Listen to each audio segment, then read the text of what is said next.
is the wish to be happy and to be free of any kind of discomfort or suffering or pain whatsoever. So get in touch with that very vivid feeling inside you that wants that.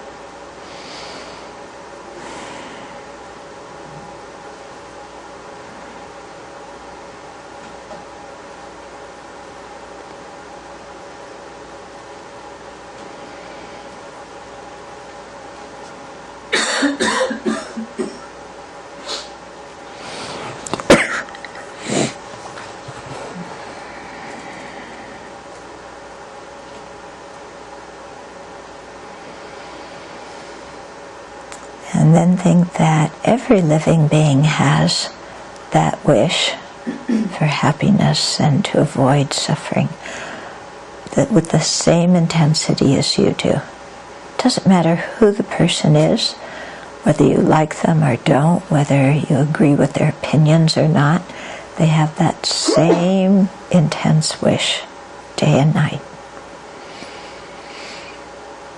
And so feel how we and all others are exactly the same in this count.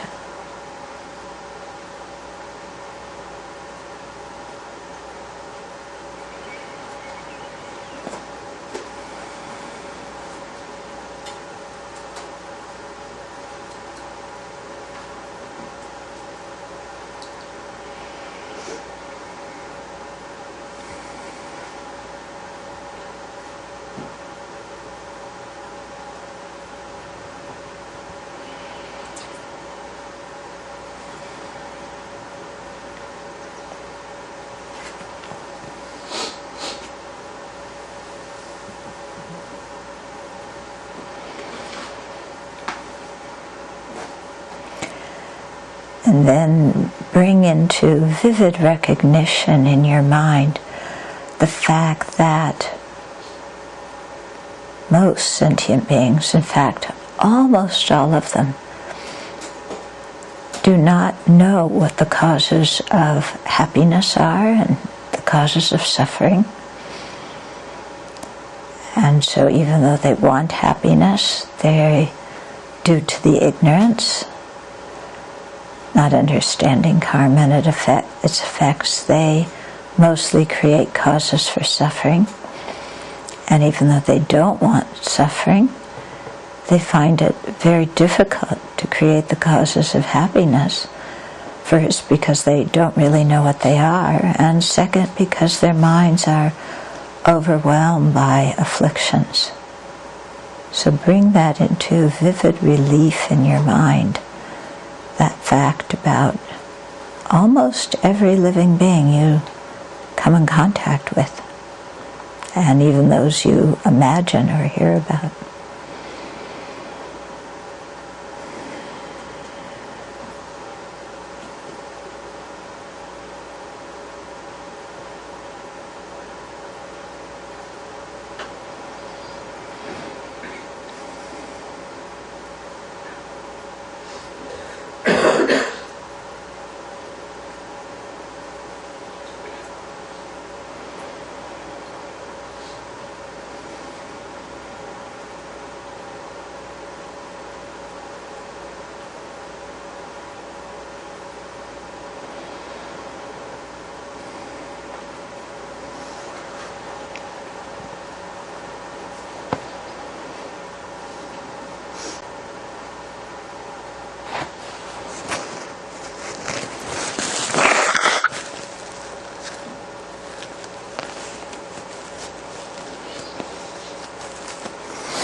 And get a sense of what a tragedy that is, that all these living beings, really they mean well, but because of their ignorance, they act in ways that damage others and bring the opposite of the happiness they really seek.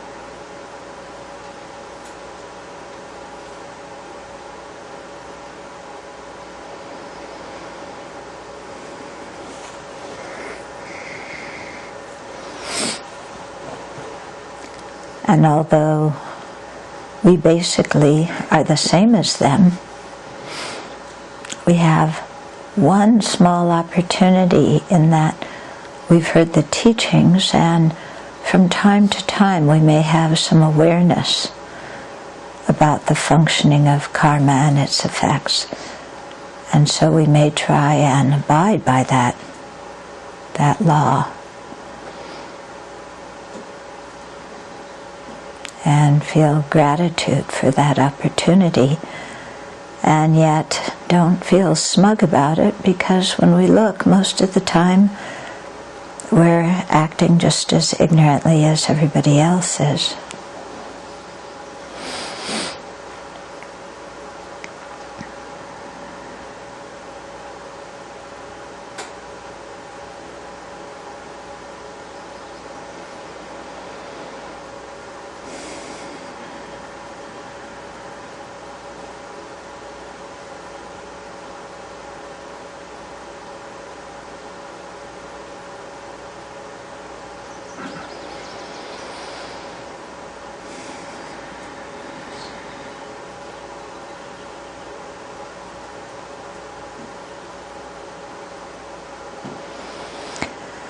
But because we have this small window of opportunity, we have a responsibility, not only to ourselves but to everybody else, to make use of this opportunity, to reverse the distorted way our mind apprehends and conceives of things,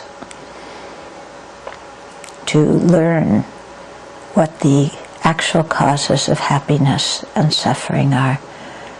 And we have the opportunity to actually create the causes of happiness, abandon the causes of misery, and purify the causes of misery we've already created. So that opportunity is there, something to rejoice about. And at the same time to question ourselves, to inquire within ourselves how much we take that opportunity and make use of it.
And so with a feeling of compassion for other living beings and for yourself, really have a strong determination to practice well.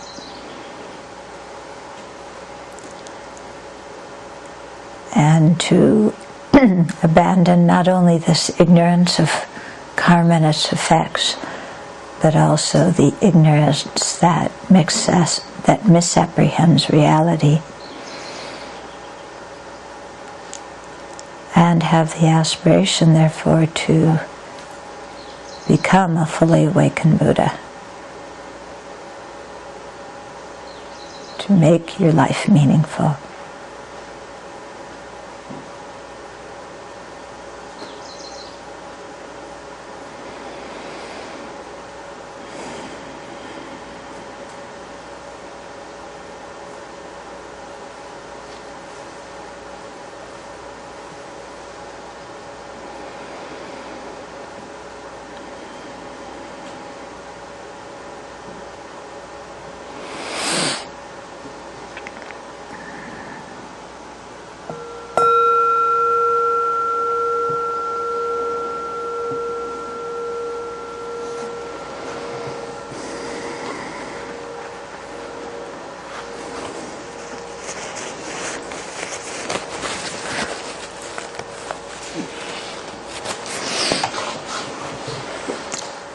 think one of the things that can make it easier or more difficult to understand this is how we perceive people, what we think people are, or what we think the person is. Because when we look around and we see various people, we feel like there's you look around at the people in the room and there's real people there, right? They all have their own personality, right? Mm-hmm. Yeah? So you look around, this one has this kind of personality, that one has that personality, this one so-and-so, that one so-and-so. And they all appear to us to be very real people. Right? I mean, just our usual normal way of apprehending people. And yet, if we think about it for a minute, when we look at a person, all that is really there is just a body and a mind.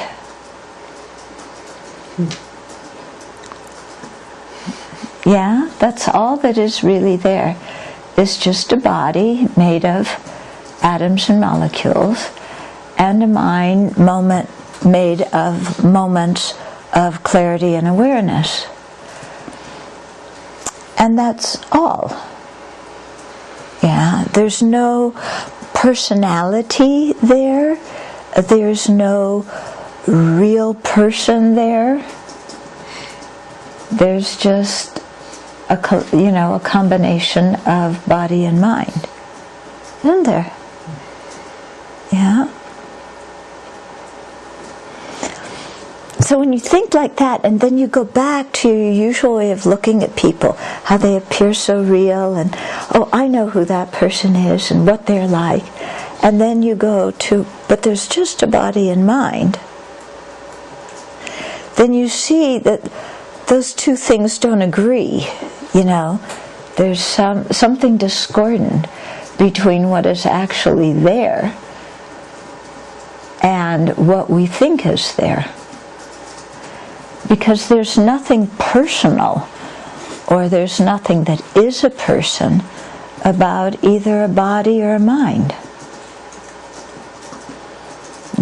The body, just all these atoms and molecules, nothing personal about nitrogen and oxygen and carbon. Nothing that is a person about the elements or the organs. Similarly, moments of mind, moments of somebody's visual consciousness apprehending orange. Nothing that's a person about that, and nothing that's personal about that. Yeah. Even somebody, when they have anger in their mind, it's just that mental factor. There's no real person in there, or anything personal about my anger versus your anger. Yeah? So there's some kind of dissonance between our usual way of thinking that there's real people, and yet the fact that there's only bodies and minds, and no persons from their own side, no personalities from their own side. No predictable personality out there. No person out there that we can say, oh, I really know how that person works. So, because we usually see people as something real, then we get very tangled up with them. Then they appear either really wonderful or terribly disappointing, or, we see them as a real person and I'm a real person, and so how are the two of us relating to each other? Yeah, everything becomes quite perplexing, doesn't it? Yeah. And yet all there is on this side is a body and mind, and all there is on that side is a body and mind. And yet we have so many opinions and judgments and emotions about that body and mind out there, or that body and mind in here. Yeah? So you can see, when we see that, when we think that there's real people there, then it's so easy for attachment and aversion to arise. We compare ourselves to that person, then we think we're better, so we get arrogant. We think we're worse, then we get jealous. We think we're equal, then we compete. We get into so much so much confusion in our relationships, don't we? Yeah? How am I relating to them? How are they relating to me? Who do they think they are, treating me like this? They're wrong, I'm right. How come they don't understand that? They're so stupid. Yeah. So we get into all of that stuff, and yet actually none of that is really necessary, is it? Yeah? There's just a body and mind, and the label person, a lightly labeled person that we can't find when we look for it, but that wants happiness and doesn't want suffering.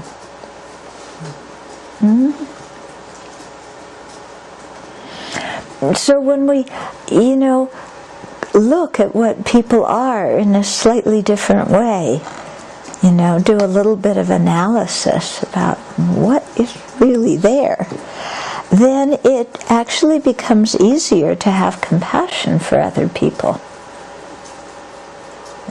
Because it's not like there's solid personalities there, with concrete resistance, or concrete bad moods that are unbroachable and penetrable. Yeah. There's just bodies that are constantly changing, minds that are constantly changing. Yeah, everything that's existing dependently on other factors. Yeah, and so that helps our perception. It helps us loosen the rigidity with which we think of other people, and then that in turn opens the mind for some space for compassion, and for much more of an equal compassion, because we're not favoring this one over that one, because they're both body and minds. Yeah. Whereas normally we favor one person over another one, don't we? Yeah. And the person we favor, wow, we will do anything for them. And the person that we don't favor, we will do anything to harm them. Yeah. But when we see them somehow equal in what's really there, it becomes easier to have a more equal compassion for all of them.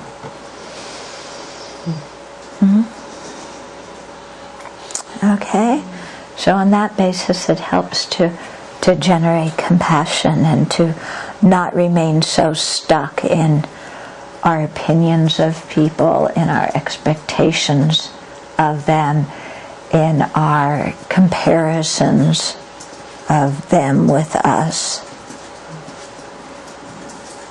Okay,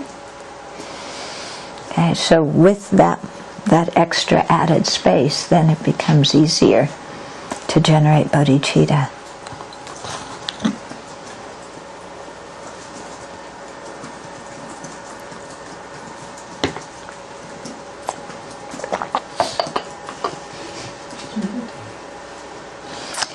So we're on chapter 11, right?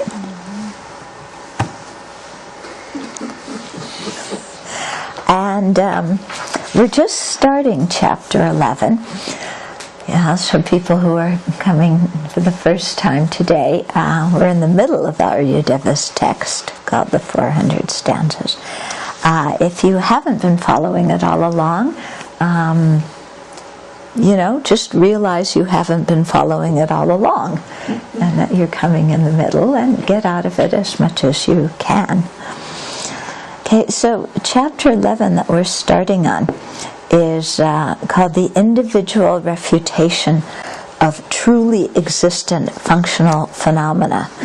And in particular in this chapter, refuting truly existent time. Okay, so the last two chapters we were refuting truly existent functional phenomena and permanent functional phenomena. And now, we're following along with that.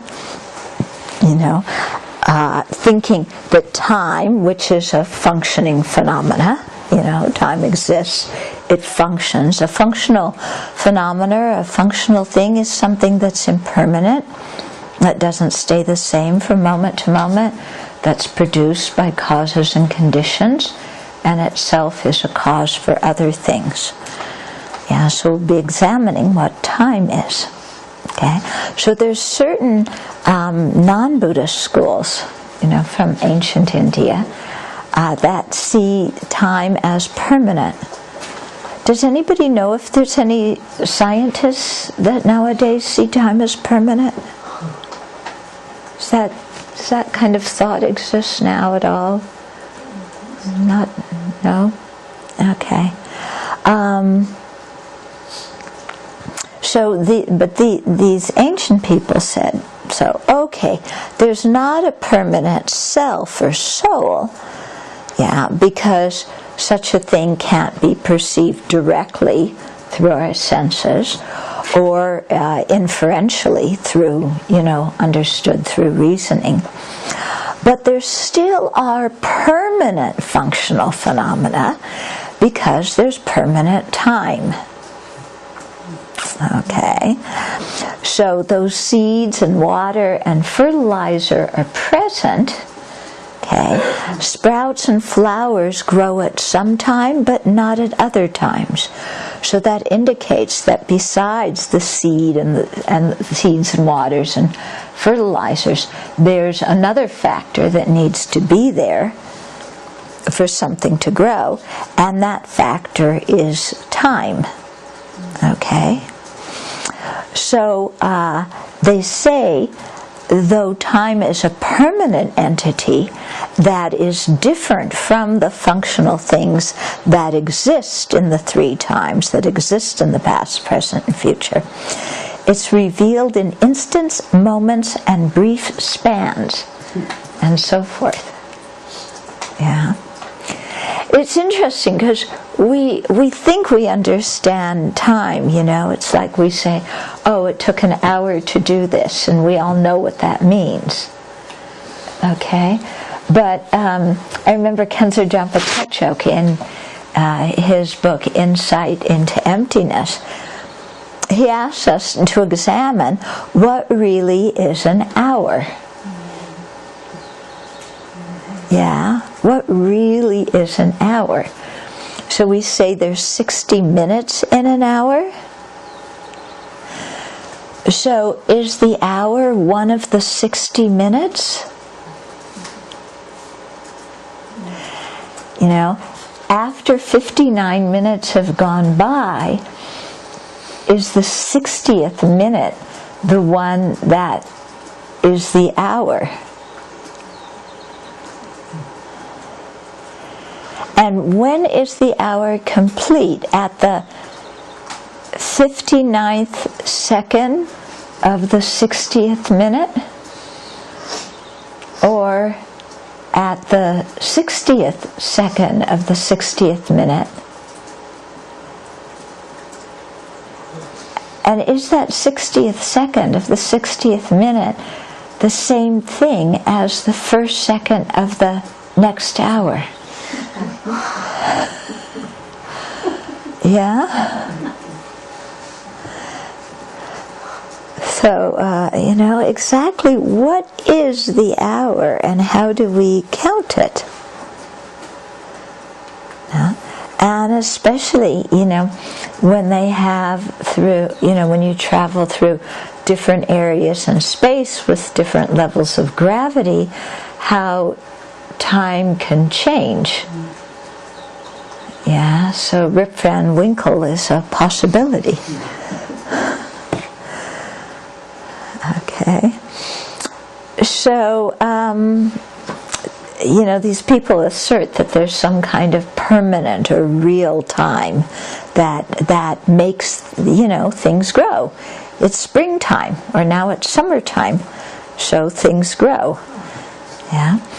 So, the Madhyamikas reply, if time were a different entity from functional things, it should be perceived. In other words, that there's time over here and then all the things that exist in time over there.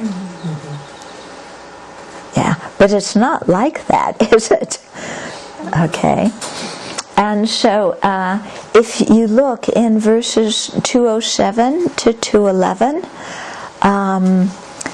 we talk some about time in those verses. Okay, so I want to review the conclusions that we came up with.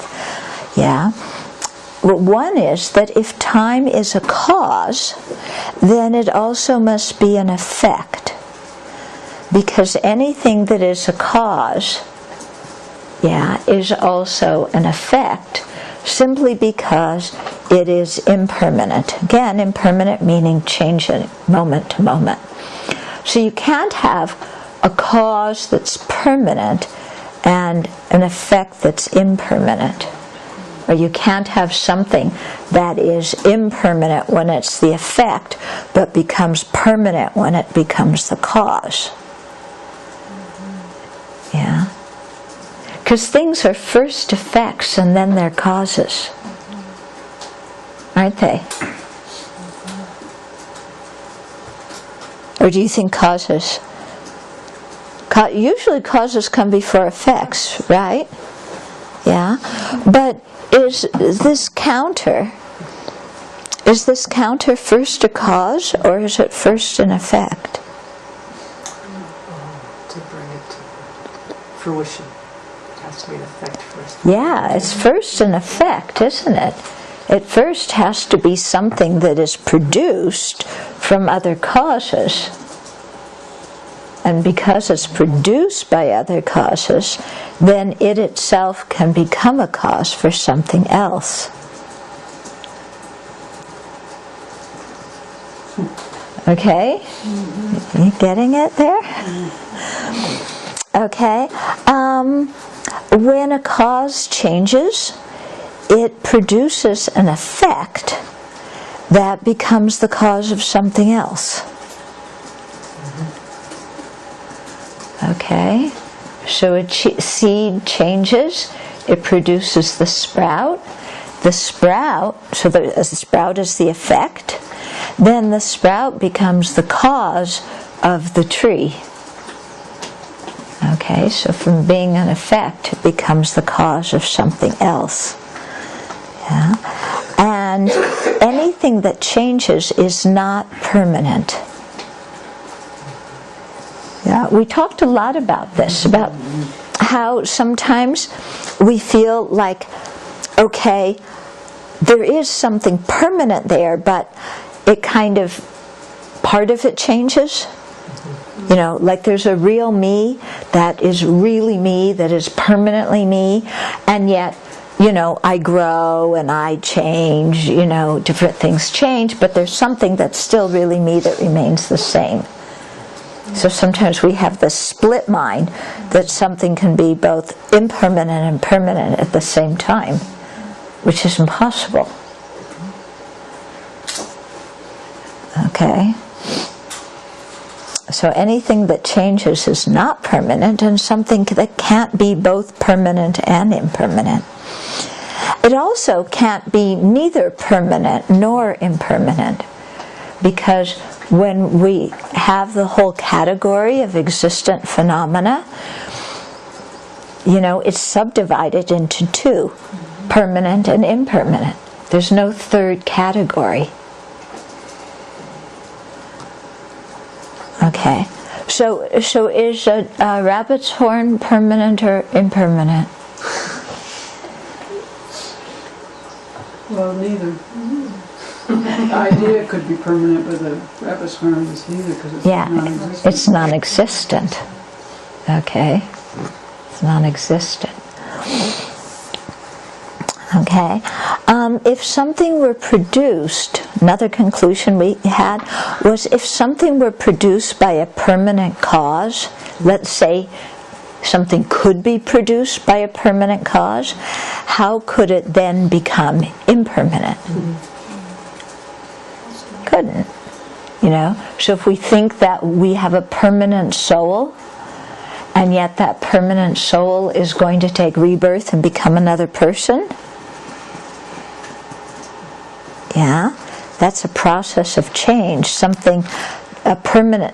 Things produced by a permanent cause, which of course is impossible, can't become impermanent.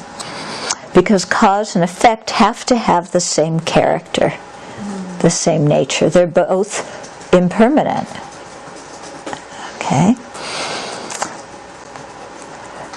Okay, so now we're going to start talking a little bit about the 3 times, past, present, and future. So first of all, in saying that a thing, you often hear, and we talked about this before, that a thing arises, abides, and disintegrates simultaneously. Remember? We were saying impermanent things arise, abide, and disintegrate at the same time. That sounds kind of contradictory. How can something arise and also abide and also disintegrate at the same time? That seems contradictory because of our grasping at true existence. But it's helpful here to know what those 3 things mean. Okay? So arising is it's being the creation of something that didn't exist. Okay, so when the kitten arises,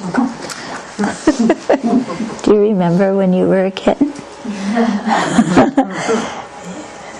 Okay, so when the kitten arises, its arising, or its production, is its being the new creation of what didn't exist before. There wasn't a kitten before, it becomes a kitten. Okay, let's talk about the first moment of the kitten. Make it more specific. The first moment. When was your first moment of being a kitten? When do you think the first moment was? When it was conceived? When it was a zygote inside her mama? Is that a kitten? Or did it become a kitten when it was born? Soon after. So if it became a kitten when it was born, when it was going through the birth canal, was it a kitten or not?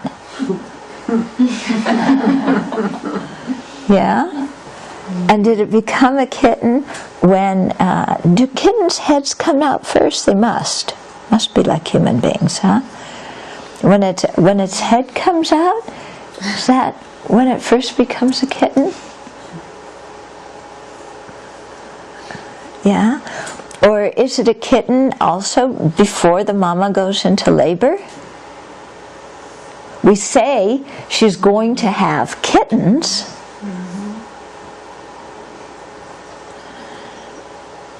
Before she goes into labor, she's going to have kittens. So are there kittens there before she goes into labor? So anyway, try and figure out when the first moment of kitten was.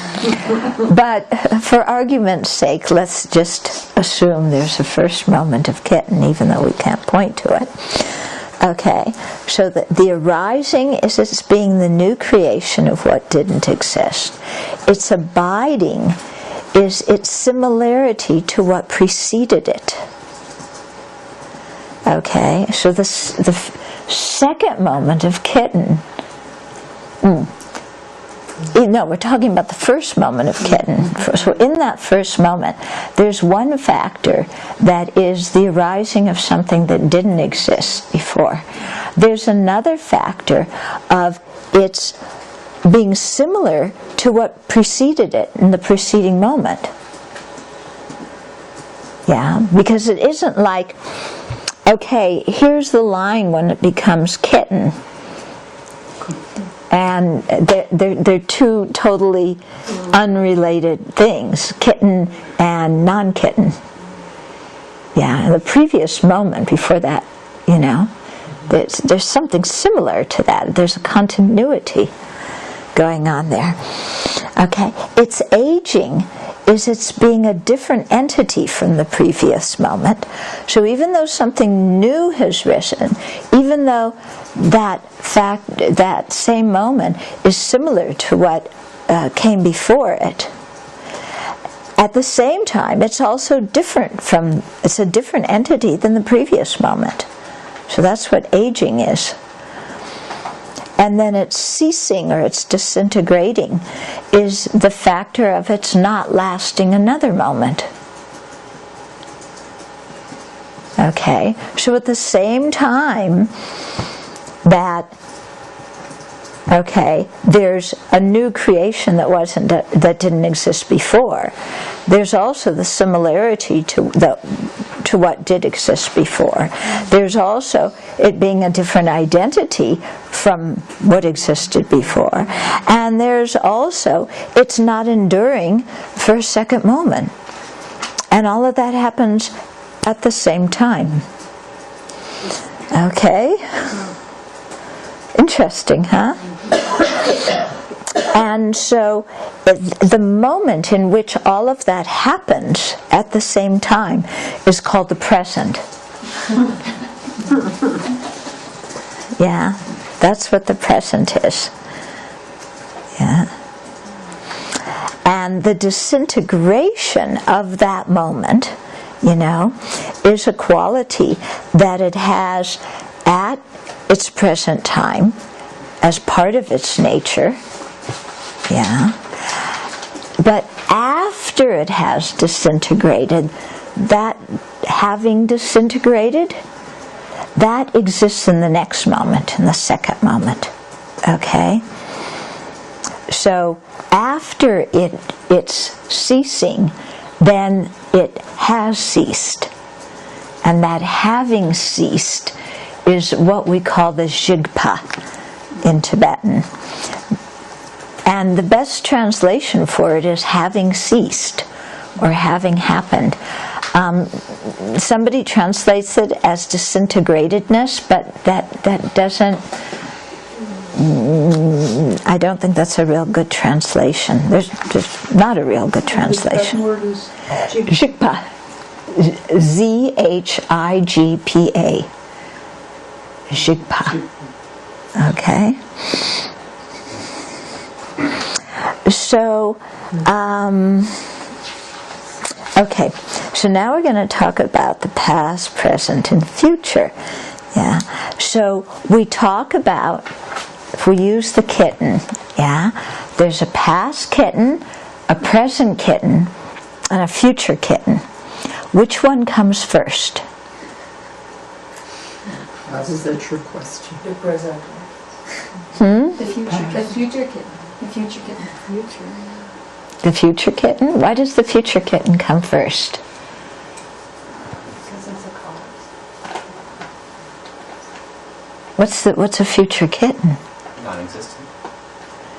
Totally non-existent? not dead. Let's say the future's not existent, so the future kitten. The future is not existent, so tomorrow doesn't exist? Yeah, tomorrow is a totally non-existent phenomena? Right now, it's not existent. Yeah. Can something exist but not exist now?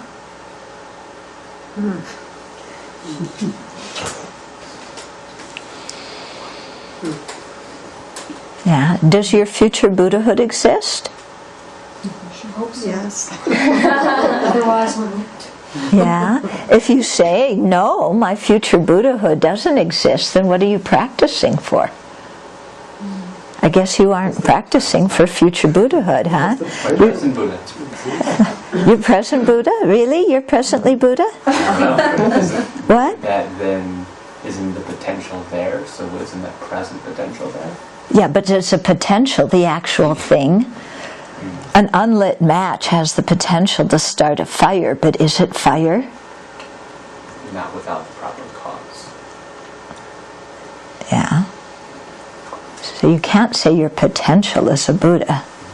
Does that fire exist? Hmm? The match, does that fire exist? I'm asking you, does that fire... Is there fire inside that match that exists in an unmanifest way that is just going to come out somehow? I don't think so. Yeah? Is there fire inside the match? No. The fire might be there in the mind of the person to who the match is a phenomenon. Pardon me?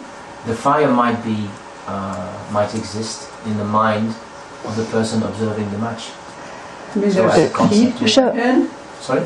Yeah, so there's fire in their brain? Is it thought No, of the fire? concept of fire, the label of fire. Yeah, but the label of fire isn't fire. Yeah.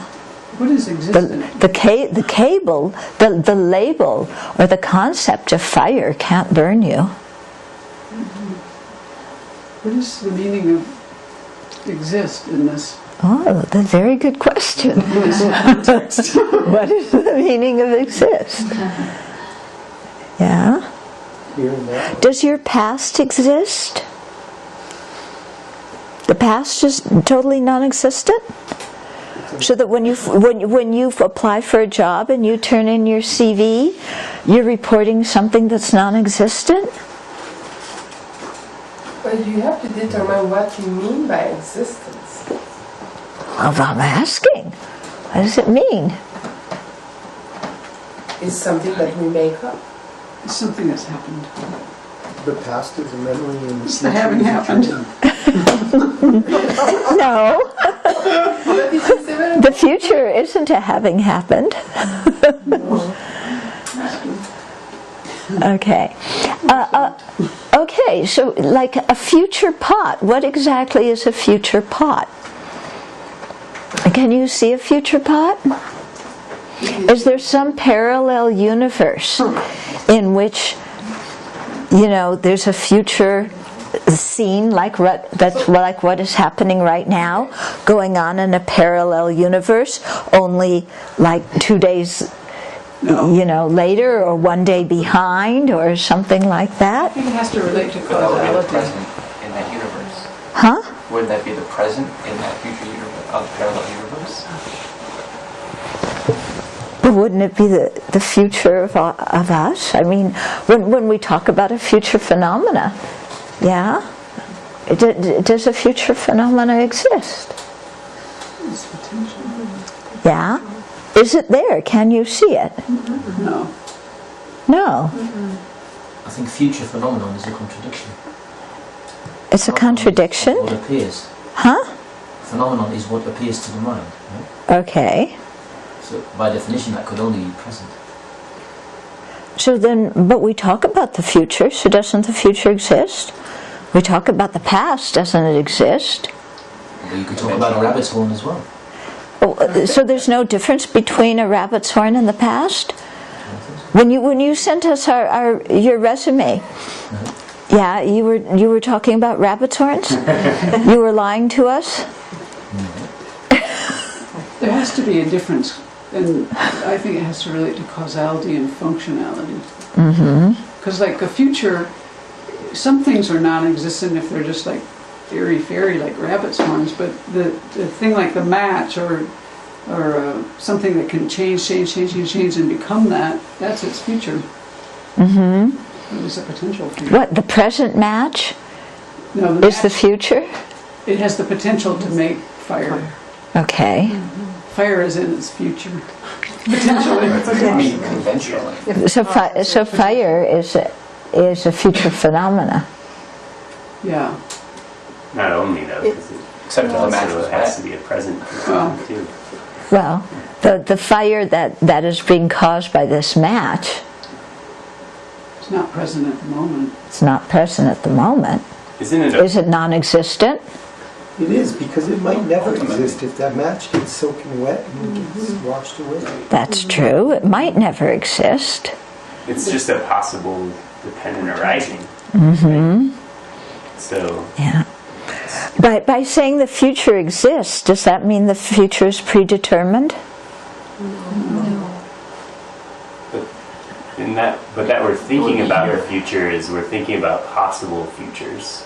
Right? And based on possible past moments. And those past moments did like dependently arise in the past, but they no longer presently exist as they were.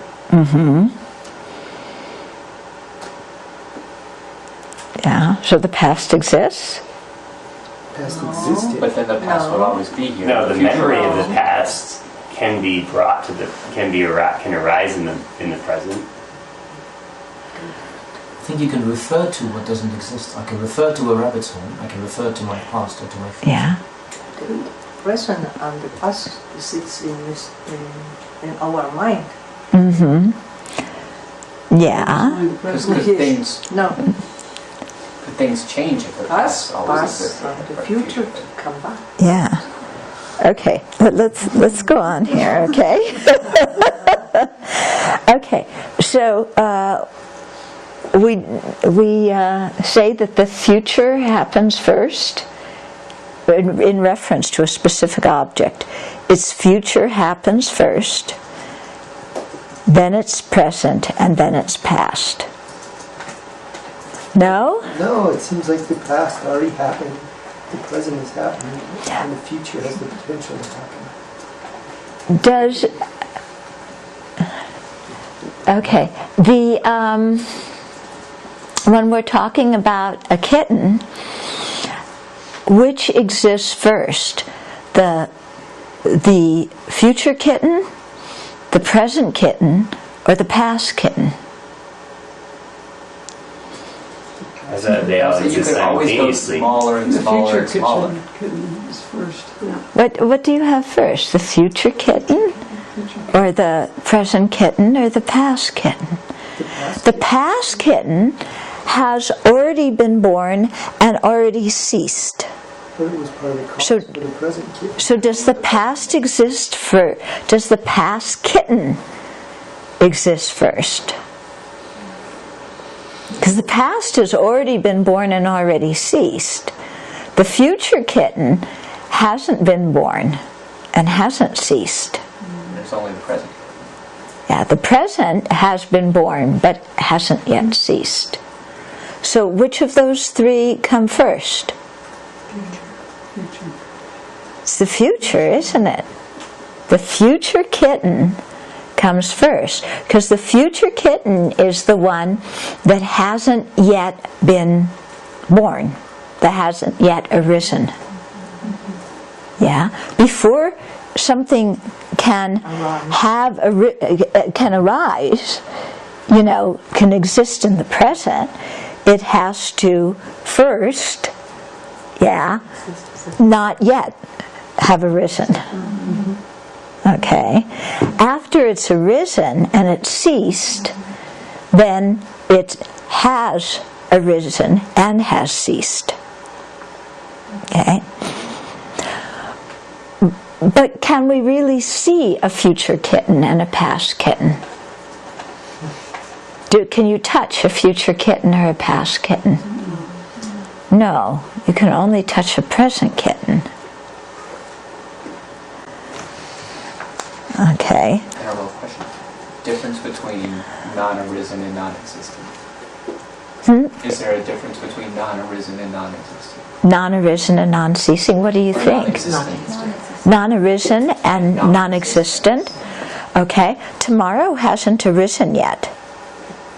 Is tomorrow non-existent? Until it arises. Till it comes today. Tomorrow exists, doesn't it? We make plans for tomorrow. Don't we? Yeah. We have a calendar, you know. We used to have it down here, but we used to, you know, there's a calendar for Friday. Yeah, we talk about Friday. We plan for Friday. It exists. It exists as a concept, but I guess tomorrow we no longer make concept. Yeah. We can't recall today. Okay. There's things that we call, okay, in philosophy, things that we call affirming negations or affirming negatives. An affirming negative is something that eliminates one thing, that's why it's a negative, and at the same time affirms, implies another thing. Okay. The standard example is a hillless plateau. Okay? So a plateau is something that is being affirmed, and its being hillless is something being negated. Okay? So a future sprout, okay, eliminates what's being negated is it eliminates the sprouts having arisen, because a future sprout hasn't arisen. So a future sprout eliminates the sprouts having arisen and implies that the future sprout is a functioning thing that is the non-completion of the conditions for its arising. You said that Okay. Okay, there's another clause here that's very important. You have to repeat this verse. Given that the causes for its arising exist. Yeah. That's important. Okay. Okay. So the future sprout, for example, eliminates the sprouts having arisen because it's future, it hasn't yet come into being. And it implies, by saying future sprout, it implies that the sprout is a functioning thing, which means it's an impermanent thing. Okay? It's a functioning thing. The future sprout is a functioning thing. It's something that exists. Okay?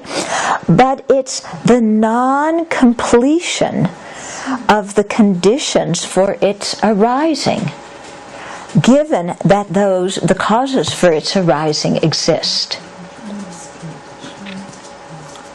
Okay, so what's being negated, because remember we're saying the term affirmative negative, sometimes they say implicative negative. What's being negated is the sprouts having already arisen. And what's being affirmed is that the future sprout is a functioning thing.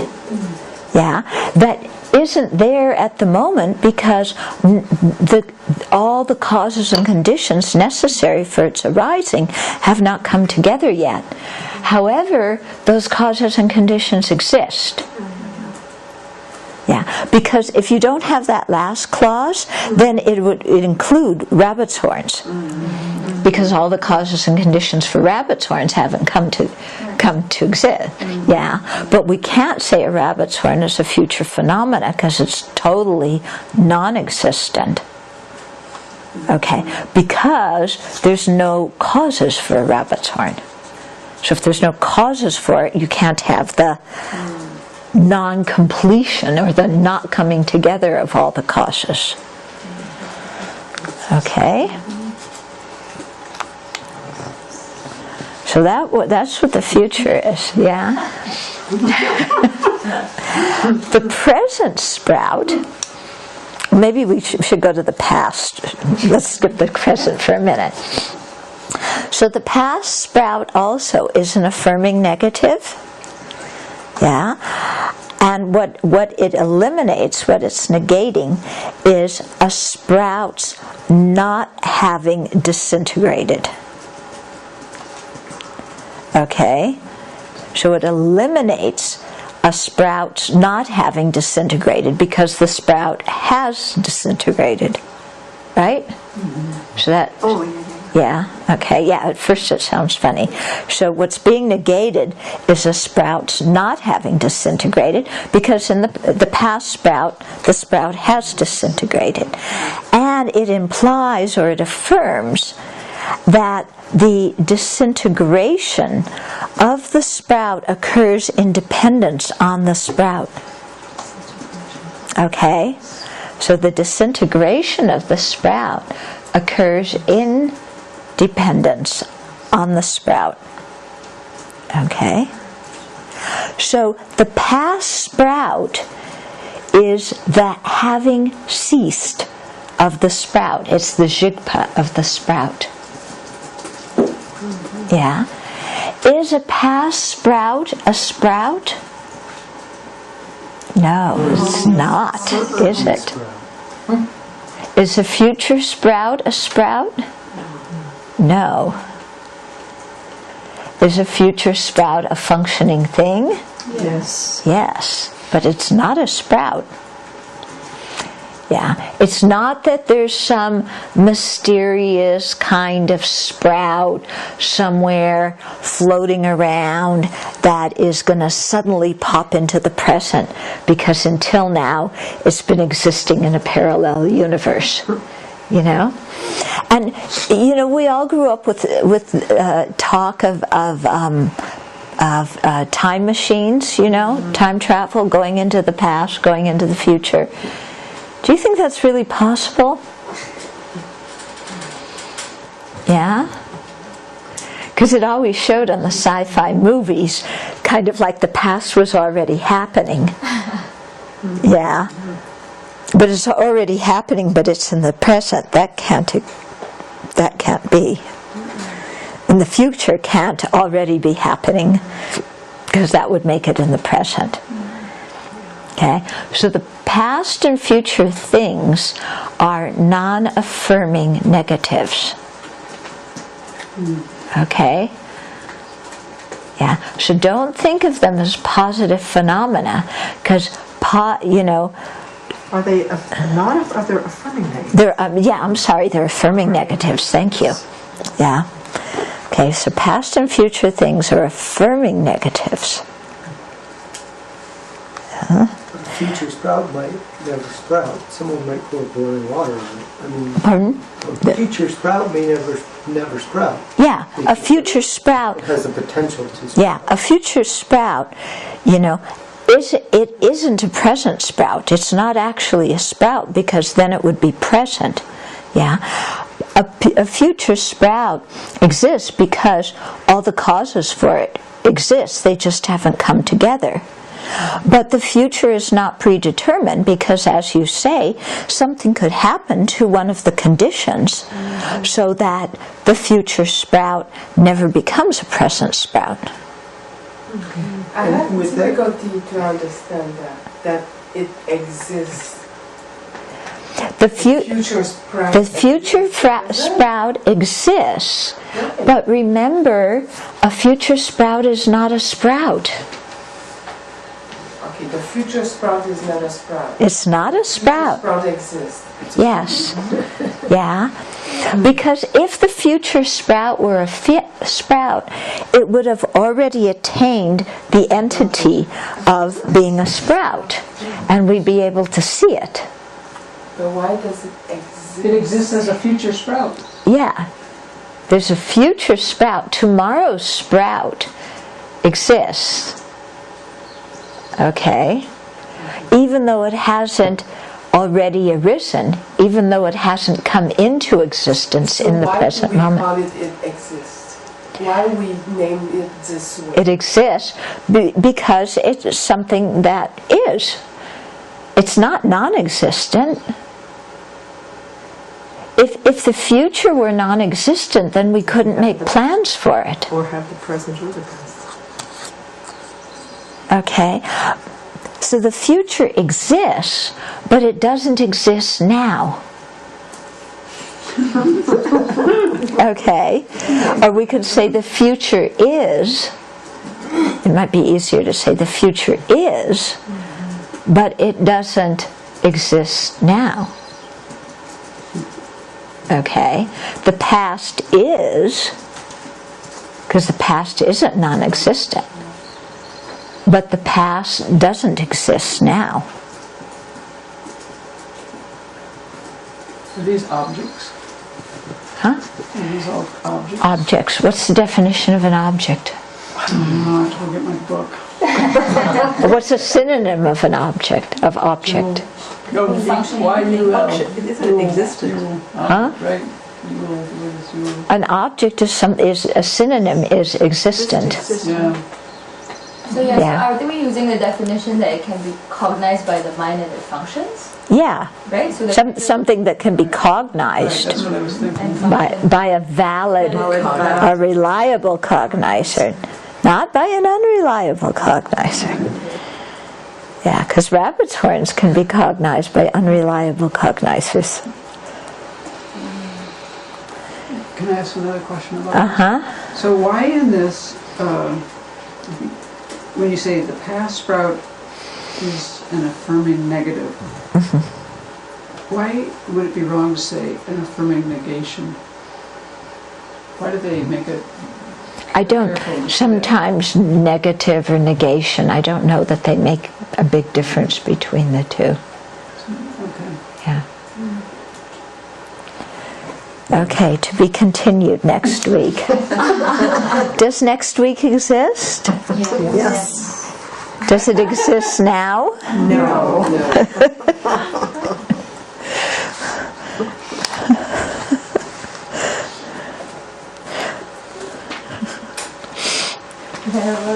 I was just thinking, it's amazing this is how the whole stock market functions, doesn't it? People are putting down money on these not future potentials of, I mean, it functions like the future of your stock that is not existent now, but people put a lot of money on Exactly. expecting it to function a certain way. Yeah. And your whole mood, life can revolve around this. Yeah, it's a very, very good point, that when you play the stock market, what you're playing on is the future of a company. Any betting game, horse racing. Yeah. Any betting game. Any betting. Yeah. So it must exist. You're looking at where you think those causes and conditions Yeah, are right. going. Yeah, right. So if you play the market wisely, then you can see the different causes and conditions and what's likely to happen. Yeah. But if you miss a cause or a condition, then maybe what was set up to originally going to happen may turn out differently. Well, will turn out differently. Yeah. There goes another expectation down the drain. And this is true for any planning that we do. Yes. Yep, any planning that we do. That's why I say as soon as we have a plan, we know what isn't going to happen. Yeah, because there's always causes and conditions, things that come up that our mind is too limited to be aware of. And because things change so much, and are in constant flux. Venerable Trini has a comment. Yes. She's tuning in and she says, how does the future sprout exist? That's the important, I guess, emphasizing the how. It's just a conceptual object. It's just a conceptual object? It's a conceptual appearance. Conceptual appearances are permanent. And a future sprout is a functioning thing, meaning it's impermanent. If the future sprout were just a conceptual appearance, it could never arise because it would be permanent.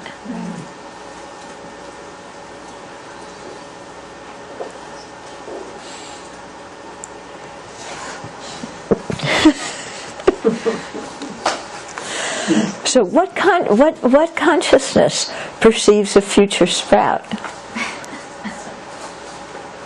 Does your eye consciousness see the future sprout? No. What consciousness is it? It's got to be a mental consciousness. Yet it's not conceptual. The future sprout isn't conceptual, but maybe we know it by means of concept. If we had really purified minds, we might know it directly. You know, like the Buddha's mind sees everything, past, present, and future directly.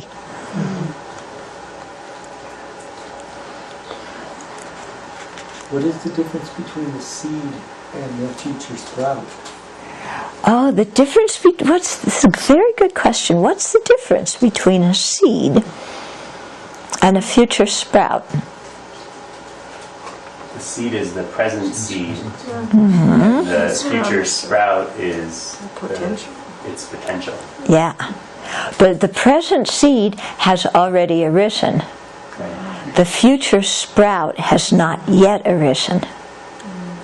But yet the present seed is part of the causes of the future sprout. Yeah. The present seed is part of the causes of the future sprout. So the future sprout is what the seed may or may not someday become. Yeah. But the seed would be the substantial cause. Mm-hmm. Yeah. Sprout. Thing that turns into. I don't know if it would be the substantial cause of the future sprout. I'll have to think about that one. Yeah, it must be. Must be the substantial cause of the future sprout. But the seed is a positive phenomena, and the future sprout is a affirming negation. Yeah. Because the seed exists. The seed exists at the same time as the future. If the seed exists at the same time as the future sprout, then it can't be the cause of the future sprout, because cause and effect don't exist simultaneously. So isn't it the disintegration of the seed that causes the future sprout? The disintegration. The disintegration of the seed is the future sprout. Right. You have to have the disintegrating of the seed and the arising of the sprout happen at the same time. Yeah. So is the disintegration of the seed the substantive cause of the future sprout? We usually say the seed is the substantial cause of the sprout.